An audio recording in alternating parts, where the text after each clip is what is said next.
Hello दोस्तों, कैसे हो आप सभी। आई होप कि आप सभी सही होंगे।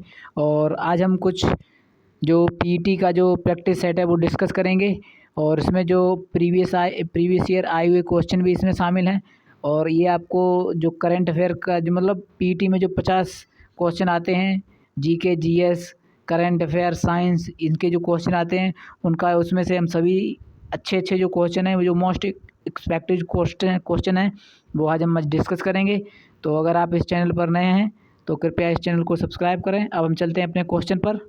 तो आज का क्वेश्चन फर्स्ट, सिराजुद्दौला किस युद्ध में अंग्रेज़ों से पराजित हुआ था। तो जो इसका जो राइट आंसर है ऑप्शन बी। इसका जो राइट आंसर है ऑप्शन बी। अब हम चलते हैं आगे। तो इसमें सिराजुद्दौला अंग्रेज़ों के मध्य में युद्ध हुआ था। तो ये जो प्लासी का युद्ध हुआ था वो 1757 के मध्य में हुआ था, सिराजुद्दौला और अंग्रेज़ों के मध्य में हुआ था। और जो बक्सर का युद्ध हुआ था वो 1764 में हुआ था, मीर कासिम, सिराजुद्दौला और शाह आलम द्वितीय के बीच में हुआ था। तो द्वितीय और ये अंग्रेज़ों के मध्य में हुआ था। अब ये जो वांडीवास का युद्ध हुआ था वो 1760 के ईस्वी में हुआ था, फ्रांसिस व अंग्रेज़ों की सेना के मध्य में हुआ था, जिसमें ये तीनों सेनाएं शामिल थीं। अब हम चलते हैं अपने नेक्स्ट क्वेश्चन पर। सेकंड क्वेश्चन, इनमें से कौन इसमें से किसने हड़प नीति का कट्टर समर्थक कहा जाता है। तो जो इसका जो राइट आंसर है option B, Lord Dalhousie. Lord Dalhousie, इसी ने भारत में सबसे पहले ट्रेन चलाई थी मुंबई से ठाणे तक ये चलाई थी 1853 में। तो और इसी ने ही डाक टिकट जारी किए थे भारत में सर्वप्रथम। इसी ने, लॉर्ड डलहौजी ने डाक टिकट जारी किए थे, सर्वप्रथम डाक टिकट। अब हम चलते हैं नेक्स्ट क्वेश्चन पे। तो इसमें जो देखो बता रखा है, लॉर्ड डलहौजी ने इसका जो कार्यकाल बता रखा है 18 से 48 से लेकर 1856 तक। और अब हम चलते हैं अपने नेक्स्ट क्वेश्चन पर। तो इसमें निम्नलिखित में से किसमें से जो भारत सबसे पहले आए थे, मतलब ये जो ऑप्शन दिए हैं इनके अनुसार क्रम में जो सबसे पहले भारत आए थे। तो इसका जो हम बता रहे हैं, तो सबसे पहले इसमें आया था फरहान, और उसके बाद आया था हैंग शांग, और फिर उसके बाद आया टॉम्सरो। तो जो इसका जो राइट आंसर है ऑप्शन सी। अब हम चलते हैं आगे अपने नेक्स्ट क्वेश्चन पे। अब इसका इसमें शासनकाल भी लिख रखा है। तो ये मैं क्वेश्चन आपके लिए इसी प्रकार लेके आया जिससे कि इनके बारे में अच्छे से जानकारी आपको मिल जाए। तो जो फरहान आया था वो आया था 399 से और 412 के बीच में, चंद्रगुप्त विक्रमादित्य के समय काल में। और जो हैंग शांग आया था वो हर्षवर्धन के कार्यकाल में आया था, और टॉमस आया था वो जहांगीर के कार्यकाल में आया था। ये इनकी समय रखा है, इस समय ये इतने इतने समय में यहाँ रुका। अब हम चलते हैं अपने नेक्स्ट क्वेश्चन पर। ये आपको आने वाली पीटी एग्ज़ाम में इस प्रकार के ही क्वेश्चन देखने को मिलेंगे, तो आप अच्छे से तैयारी करें हिस्ट्री के क्वेश्चन। अब आजकल इजी हिस्ट्री ने पूछा, थोड़ा डीपली हिस्ट्री पूछने लगा है एग्जामिनर भी। और अब हम चलते हैं नेक्स्ट क्वेश्चन पर। भारतीय इतिहास में धन्वंतरी कौन थे। तो चंद्रगुप्त मौर्य के प्रसिद्ध सेनापति, या चंद्रगुप्त विक्रमादित्य के सभा को सुशोभित करने वाले प्रसिद्ध चिकित्सक, या हर्षवर्धन के प्रसिद्ध लेखक। तो इसका जो राइट आंसर है ऑप्शन वी, ये चंद्रगुप्त विक्रमादित्य के प्रसिद्ध सुशोभित प्रसिद्ध चिकित्सक थे, इन्हीं को धन्वंतरी कहा जाता था। अब हम चलते हैं अपने आगे स्टैटिक जीके के बारे में। तो इसमें ये देखो बता रखा है पूरा कि जो भारतीय इतिहास के प्रसिद्ध चिकित्सक धन्वंतरी गुप्त वंश के संस्थापक चंद्रगुप्त विक्रमादित्य के दरबार में रहते थे, एक शल्य चिकित्सक थे। और ये आयुर्वेदाचार्य चंद्रगुप्त, और उनके जो दरबार में अन्न छिड़क रहते थे शंकु, बेताल, भट्ट, घटकारपर, भयरुचि, अमर सिंह, बारह मिहिर एवं कालिदास, ये इनके चंद्रगुप्त विक्रमादित्य के दरबार में ये सब रहते थे। तो आप ये अच्छे से देख कर जाएँ। और हम चलते हैं अपने नेक्स्ट क्वेश्चन पर। क्वेश्चन नंबर 5, मौर्यकालीन भारत के विवरण वाली इंडिका के लेखक कौन थे। तो ये तो क्वेश्चन बहुत ईजी है, हर किसी को पता होगा। इसका जो राइट आंसर है ऑप्शन ए, मेगास्थनीज। ये मेगास्थनीज चंद्रगुप्त मौर्य के शासनकाल में आया था, और ये सेल्यूकस निकेटर का राजदूत था। उन्हीं के साथ में भारत आया था। उनके चंद्रगुप्त मौर्य के दरबार में ये रुका। और जो हैंग सांग है वो आया था हर्षवर्धन के कार्यकाल में। हर्षवर्धन के कार्यकाल में इसकी एक पुस्तक है, बहुत महत्वपूर्ण पुस्तक है, वो आजकल बहुत पूछी जाती है। सी यू की आप ये इतना ही ध्यान रखा, सी यू की ऐसे करके ध्यान रखना। अब हम चलते हैं इस नेक्स्ट क्वेश्चन पे। तो ये देखो इनके बारे में दिया गया है। मौर्य काल में इंडिका के लेखक थे मेगस्थनीज। ये चंद्रगुप्त मौर्य के कार्यकाल में आए थे और इन्होंने इंडिका पुस्तक थी उसकी रचना की थी। और जो फरियान था वो आया था चंद्रगुप्त विक्रमादित्य के शासनकाल में। हैंग सांग आया था हर्षवर्धन के, इसने सी यू की पुस्तक ये लिखी थी। मोस्ट इंपॉर्टेंट क्वेश्चन है, इसको आप जरूर टिक करके जाएं, ये कहीं ना कहीं आपको एग्जाम में अवश्य देखने को मिल सकता है। अब हम चलते हैं अपने नेक्स्ट क्वेश्चन पर। Question number 6, Simon commission Bharat प्रथम बार कब आया था? तो इसका जो राइट आंसर है ऑप्शन डी, 1928 में भारत में आया था। अब हम चलते हैं अपने नेक्स्ट क्वेश्चन पर। क्वेश्चन नंबर 7, भारतीय राष्ट्रीय कांग्रेस द्वारा किस अधिवेशन में ऐतिहासिक पूर्ण स्वतंत्रता का प्रस्ताव पारित किया गया था? इसका जो राइट आंसर है ऑप्शन बी, लाहौर में। और लाहौर में जो ये अधिवेशन हुआ था कांग्रेस का वो हुआ था 1929 में। और इनकी जो अध्यक्षता की थी वो की थी जवाहरलाल नेहरू ने। और जो कराची जो अधिवेशन हुआ था वो हुआ था 1931 में। इसकी जो अध्यक्षता की थी वो की थी सरदार वल्लभ भाई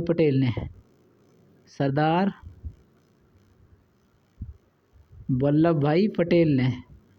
तो जो लखनऊ अधिवेशन हुआ था वो हुआ था 1916 में। और ये इसकी जो अध्यक्षता की थी अंबिकाचरण मजूमदार ने। अब हम चलते हैं अपने नेक्स्ट क्वेश्चन पर। और ये जो बम्बई में 1885 का जो कांग्रेस का अधिवेशन हुआ था उसमें भीमेश चंद्र बनर्जी इसके अध्यक्षता इन्होंने की थी। उन्हीं ने इसका स्थापना हुआ था 1885 में। ये सब आपको मैंने एडिशनल जानकारी दे ही दी। अब हम चलते हैं अपने नेक्स्ट क्वेश्चन पर। तो इसमें सही और मिलान का जो ऑप्शन आया, ये इस प्रकार के क्वेश्चन आपको एग्जाम में अवश्य देखने को मिलेंगे, क्योंकि इसमें बच्चों का बहुत जल्दी डाउट रहता है कि आपको इसमें सबसे पहले इसमें क्या करना है, आपको ये देखना है कि हमको इसमें कौन सा आता है और उसका कौन सा सही मिलान है। फिर आप ऑप्शन से भी कर सकते हैं इसको। तो इसका जो मैं बता रहा हूँ, जो होम रूल लीग की स्थापना की थी वो की थी एनी बेसेंट ने। ये तो डी का 4 हो गया। और इसमें जो गदर पार्टी की तो हर किसी को पता है, लाला हरदयाल ने की थी, और बी का 1 हो गया। अब जो बचे ये 2 क्वेश्चन, तो आप इसमें भी आप ऑप्शन में चेक करके कर सकते हो, लेकिन हमको तो इसमें पता है तो मैं आपको बता दूं। भारतीय इंडियन नेशनल आर्मी की जो स्थापना की थी वो की थी सुभाष चंद्र बोस ने, और मित्र मेला की इसकी वीडी सावरकर ने। तो इसका जो अब मैं आपको आंसर दिखाने जा रहा हूँ, तो जो इसका आंसर है, आंसर बी इसका जो सही होगा राइट। तो आप इसमें देख सकते हो डी का 4 है और बी का 2, इसी प्रकार आप देखकर इसका जो राइट आंसर इसका बी होगा। अब हम चलते हैं नेक्स्ट क्वेश्चन पे। ये इस समय इन्होंने स्थापना की थी इंडियन नेशनल आर्मी की स्थापना रास बिहारी बोस और सुभाष चंद्र बोस ने, इन दोनों ने मिलकर इसकी स्थापना की थी 1993 में, वो 1943 में। और गदर पार्टी की स्थापना 1913 में की थी लाला हरदयाल और सोहनलाल भागना। अब हम चलते हैं अपने नेक्स्ट क्वेश्चन पर। क्वेश्चन नंबर 9, निम्नलिखित में से किसने महात्मा गांधी के खिलाफत आंदोलन जुड़ने से विरोध किया था? तो इसमें क्या था इसमें जो इसका जो राइट आंसर है ऑप्शन सी, मोहम्मद अली जिन्ना। तो ये मोहम्मद अली जिन्ना ने इसमें क्या इसलिए किया था क्योंकि जो तुर्की के जो शासक थे, तुर्की का जो राजा हुआ था, जो शासक हुआ करता था, तो उसे वहाँ जो सुल्तान की ये जो भारतीय जो थे, भारतीय मुसलमान जो थे, तो उन्हें सुल्तान की उपाधि, मतलब वहाँ ये जो जितने भारतीय रहते थे, भारतीय मुसलमान थे, वो जो तुर्की का राजा था तो उनको वो सुल्तान मानते थे, अपना सुल्तान मानते थे। तो वहाँ इस पद को समाप्त करने के विरोध में, वहाँ के जो राजा थे वो पद समाप्त करने के विरोध में इन्होंने खिलाफत आंदोलन में बहुत विरोध किया। तो इसका जो राइट आंसर है ऑप्शन सी। इसमें देखो सही से पूरा लिखा है विस्तार में, मोहम्मद अली जिन्ना ने महात्मा गांधी के खिलाफत आंदोलन से जुड़ने का विरोध किया। खिलाफत आंदोलन 1920 से 1921 में मोहम्मद अली जिन्ना और शौकत अली के नेतृत्व में शुरू हुआ। इस आंदोलन में प्रारंभ में होने वाला मुख्य तुर्की के खलीफा के पद को समाप्त करना और अखिल भारतीय खिलाफ कमेटी की अध्यक्षता महात्मा गांधी ने की। तो इसमें यह वही बात हमने बताई, क्योंकि तुर्की का जो खलीफा था उसका पद को समाप्त करना, इसीलिए इस विरोध इन लोगों जो भारतीय मुसलमान थे उन्होंने इसका विरोध किया। अब हम चलते हैं अपने नेक्स्ट क्वेश्चन पर। निम्नलिखित में से कौन सा क्रांतिकारी संगठन काकोरी षड्यंत्र केस में शामिल था?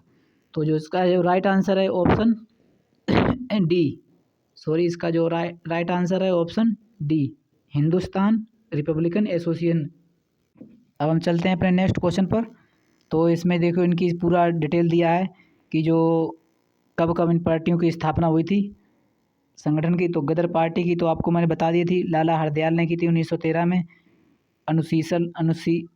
अनुशीलन समिति की जो 1907 में हुई थी वीरेंद्र घोष और भूपेंद्र नाथ दत्त के द्वारा। अभिनव भारत की बी.डी. सावरकर ने किया था, विनोद दामोदर सावरकर 1904 में। अब हिंदुस्तान रिपब्लिक एसोसिएशन की स्थापना 1924 में की थी सचेंद्र नाथ सान्याल और राम प्रसाद बिस्मिल और चंद्रशेखर आज़ाद ने। और इसमें जो हिंदुस्तान सोशलिस्ट रिपब्लिकन एसोसिएशन 1928 में, इसमें चंद्रशेखर आज़ाद और भगत सिंह ने इन दोनों ने मिलकर इसकी स्थापना की थी 1928 में। अब हम चलते हैं अपने नेक्स्ट क्वेश्चन पर। नागार्जुन सागर बांध किस नदी पर बना है? तो इसका जो राइट आंसर है ऑप्शन बी, कृष्णा नदी पर। अब हम चलते हैं अपने नेक्स्ट क्वेश्चन पर। तो इसमें ये देखो बता रखा है नागार्जुन सागर बांध ये बता रखा है कि नागार्जुन सागर बांध ये कृष्णा नदी पर बना है। और पोलावरम सिंचाई परियोजना ये गोदावरी नदी पर है। रामगंगा परियोजना ये रामगंगा ये भारत में पड़ती है, भारत के उत्तर प्रदेश में पड़ती है। शिव समुद्रम परियोजना ये कावेरी नदी पर। अब हम चलते हैं अपने नेक्स्ट क्वेश्चन पर। माउंटबेटन एवरेस्ट पर चढ़ाई करने वाले प्रथम वर्ष किसने चढ़ाई की थी? तो इसका जो राइट आंसर है ऑप्शन बी, इसका जो राइट आंसर है ऑप्शन बी, तो ऑप्शन बी। अब हम चलते हैं अपने नेक्स्ट क्वेश्चन। इसके जो बारे में कुछ एडिशनल जानकारी है वो मैं आपको बताता हूँ। तो इसमें तो भारतीय माउंट एवरेस्ट पर पहली बार चढ़ने वाली शेरपा तेंजिंग नार्गे और एडमंड हिलेरी, जिन्होंने 1953 में और 1953 में इस पर सर्वप्रथम चढ़ाई की थी। अब बछेंद्री पाल ये प्रथम भारतीय महिला थी जिन्होंने एवरेस्ट पर चढ़ाई की। अरुणिमा सिन्हा एक कृत्रिम पैरों से, क्योंकि इनके पैर कृत्रिम लगे होते, इनके कोई पैर ये पैर से थोड़ा विकलांग थी, उन्होंने अपने कृत्रिम पैर लगा के चढ़ाई की। ये इतना मुश्किल काम बहुत मुश्किल से किया इन्होंने, हर किसी के बस में नहीं होता है। तो हम चलते हैं अपने नेक्स्ट क्वेश्चन पर। भरतपुर में स्थित पक्षी अभ्यारण्य राष्ट्रीय उद्यान का नाम क्या है? तो इसका जो राइट आंसर है केवलादेव घाना राष्ट्रीय पक्षी अभ्यारण्य। और ये घाट प्रवाह, और ये देखो ये घाट प्रवाह ये भी राजस्थान में पड़ता है। अब हम चलते हैं अपने नेक्स्ट क्वेश्चन पर। इसका जो राइट आंसर होगा वो होगा सी। अब हम चलते हैं अपने नेक्स्ट क्वेश्चन पर।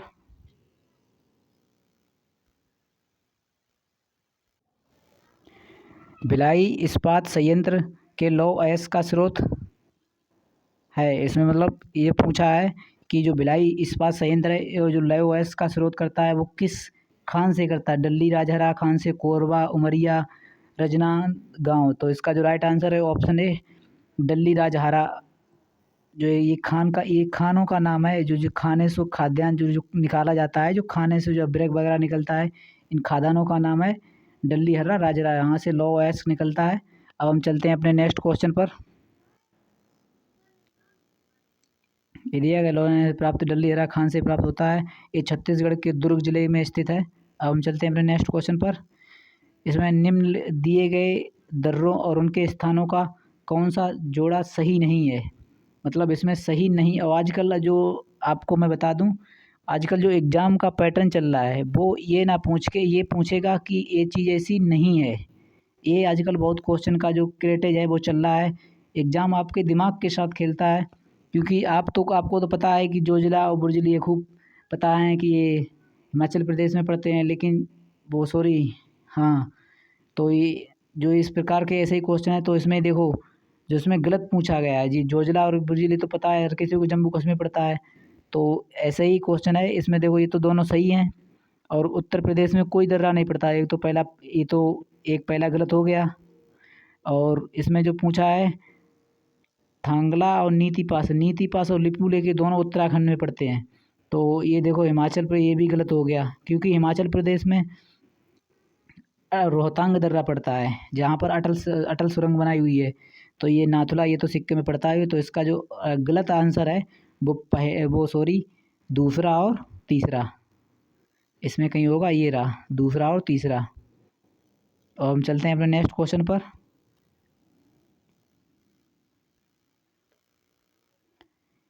किसके बढ़ने के फलस्वरूप निजी निवेश में वृद्धि की संभावना अधिक होती है? तो इसका जो राइट आंसर है ऑप्शन सी, नई पूंजी पर अनुमानित प्राप्ति। अब हम चलते हैं अपने नेक्स्ट क्वेश्चन पर। सेवा क्षेत्र का दूसरा नाम क्या है? सेवा क्षेत्र का दूसरा नाम, ये तृतीयक क्षेत्र के अंदर आती है। जो प्राथमिक क्षेत्र में वो कृषि आती है, कृषि से रिलेटेड है। और द्वितीयक क्षेत्र में आता है जो लौह इस्पात संयंत्र होते हैं, जो उद्योग वगैरह होते हैं ना, ये सब इसी में आते हैं। सीधा आप ध्यान रखो, उद्योग द्वितीय क्षेत्र में आते हैं। और तृतीय क्षेत्र में आते हैं सेवा में मैं जैसे बैंकिंग हो गया, ये सब सेवा क्षेत्र में आते हैं।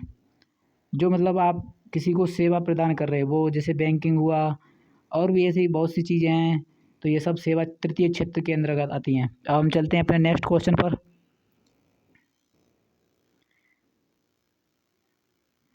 भारत में श्वेत क्रांति के जनक के रूप में जाना जाता है।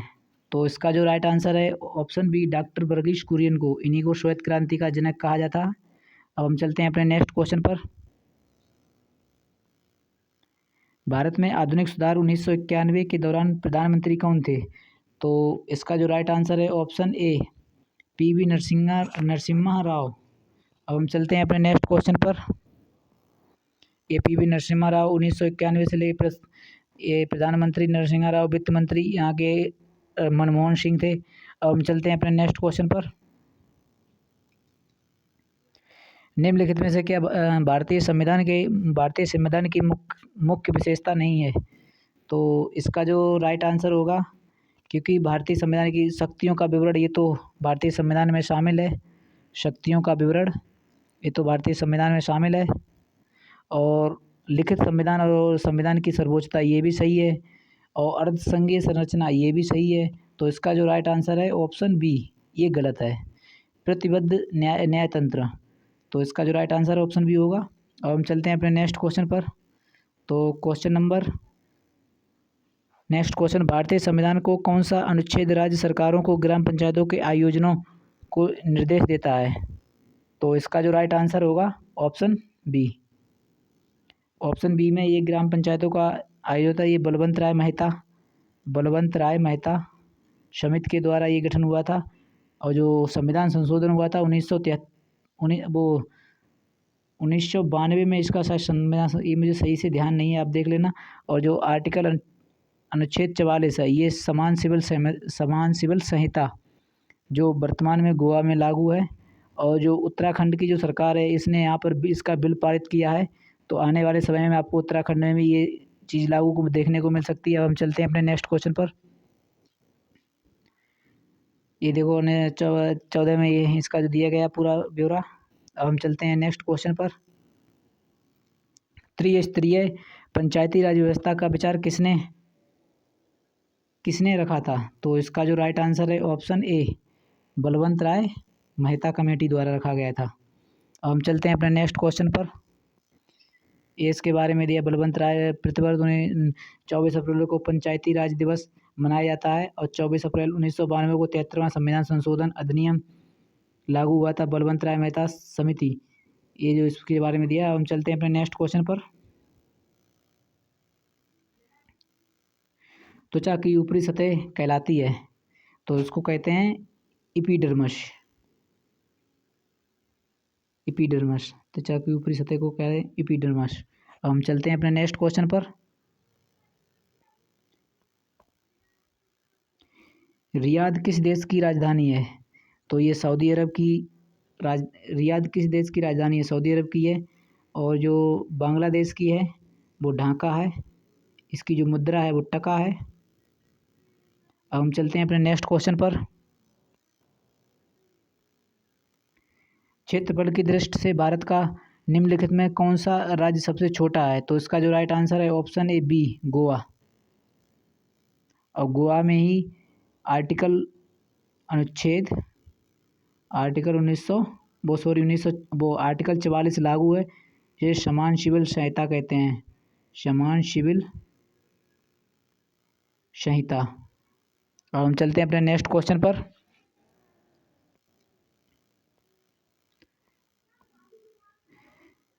विश्व में विश्व में विश्व में संयुक्त राष्ट्र दिवस कब मनाया जाता है? यूएनओ डे कब मनाया जाता है? तो इसका जो राइट आंसर है ऑप्शन बी, 24 अक्टूबर 1945 में शायद इसकी स्थापना हुई थी, 1945 में। अब हम चलते हैं अपने नेक्स्ट क्वेश्चन पे। ये बिल्डबुर सम्मेलन में हुआ था, इसका मुख्यालय यूएसए न्यूयॉर्क यूएसए में है। अब हम चलते हैं अपने नेक्स्ट क्वेश्चन पे। इसमें वर्तमान में 193 देश सदस्य हैं। और हम चलते हैं नेक्स्ट क्वेश्चन पर। अंतर्राष्ट्रीय न्यायालय कहाँ स्थित है? इसका जो राइट आंसर है ऑप्शन बी, द हेग में। इसका जो राइट आंसर है ऑप्शन बी, द हेग में इसका अंतर्राष्ट्रीय न्यायालय कोर्ट है। अब हम चलते हैं नेक्स्ट क्वेश्चन पर। ये इसमें दिया पूरा डिटेल दे रखा है। तो अंतर्राष्ट्रीय न्यायालय, इसकी जो स्थापना हुई थी 1946 में हुई थी, इसका मुख्यालय द हेग में है। और WHO का जो स्थापना हुई थी 1948 में हुई थी, इसका जो हेडक्वार्टर है जिनेवा में है, जिनेवा स्विट्जरलैंड। और इसका जो ओपेक 1960 में इसकी स्थापना हुई थी, इसका जो हेडक्वार्टर है वियना। और यूनेस्को की स्थापना हुई थी 1946 में, इसका जो हेडक्वार्टर है वो है पेरिस में। विश्व बैंक का वाशिंगटन DC में। अब हम चलते हैं अपने नेक्स्ट क्वेश्चन पर। विश्व प्रसिद्ध खजुराहो मूर्ति कलाएँ कहाँ स्थित हैं? इसका जो राइट आंसर है ऑप्शन बी, गुजरात में, मध्य प्रदेश में। और मध्य प्रदेश हैं, यहाँ के जो वर्तमान जो हैं जो CM हैं वो हैं शिवराज सिंह चौहान, यहाँ के जो CM हैं। अब हम चलते हैं अपने नेक्स्ट क्वेश्चन पर। नव कालेवरा उत्सव किस राज्य से संबंधित है? इसका जो राइट आंसर है ऑप्शन डी, ओडिशा। ओडिशा की जो कैपिटल है वो है भुवनेश्वर। और यहाँ के जो क्या नाम CM हैं वो हैं नवीन पटनायक। अब हम चलते हैं अपने नेक्स्ट क्वेश्चन पर। निम्नलिखित में से कौन सी हरित गैस नहीं है? तो इसका जो राइट आंसर होगा ऑप्शन बी, नाइट्रोजन हरित गैस नहीं आती है, मीथेन ये हरित गैस है। और कार्बन डाइऑक्साइड CO2 ये भी मीथेन गैस है, CFC क्लोरोफ्लोरोकार्बन ये भी मीथेन गैस के अंदर आती है। तो जो इसका जो राइट आंसर होगा वो होगा ऑप्शन बी, नाइट्रोजन। अब हम चलते हैं अपने नेक्स्ट क्वेश्चन पर। अर्जुन पुरस्कार किस लिए दिए जाते हैं? तो अर्जुन पुरस्कार आपातकालीन स्थिति में विशिष्ट सेवा के लिए, युद्ध में वीरता के लिए, खेल क्षेत्र में उत्कृष्टता प्रदर्शन के लिए। तो इसका जो राइट आंसर होगा ऑप्शन सी, खेल में उत्कृष्टता प्रदर्शन करने के लिए। अब हम चलते हैं अपने नेक्स्ट क्वेश्चन पर। एशिया का सबसे बड़ा ट्यूलिप गार्डन कहाँ स्थित है? श्रीनगर जम्मू कश्मीर, उदयपुर राजस्थान, कोच्चि केरल, पुरी उड़ीसा। तो इसका जो राइट आंसर होगा श्रीनगर जम्मू कश्मीर में। अब हम चलते हैं अपने नेक्स्ट क्वेश्चन पर। विश्व का पहला वन्यजीव संरक्षण बॉन्ड किस संस्था ने जारी किया? मोस्ट इम्पोर्टेंट क्वेश्चन है ये, आपको कहीं ना कहीं जरूर किसी ना किसी एग्जाम में अवश्य देखने को मिलेगा। तो इसका जो राइट आंसर है ऑप्शन डी, विश्व बैंक। अब हम चलते हैं अपने नेक्स्ट क्वेश्चन पर।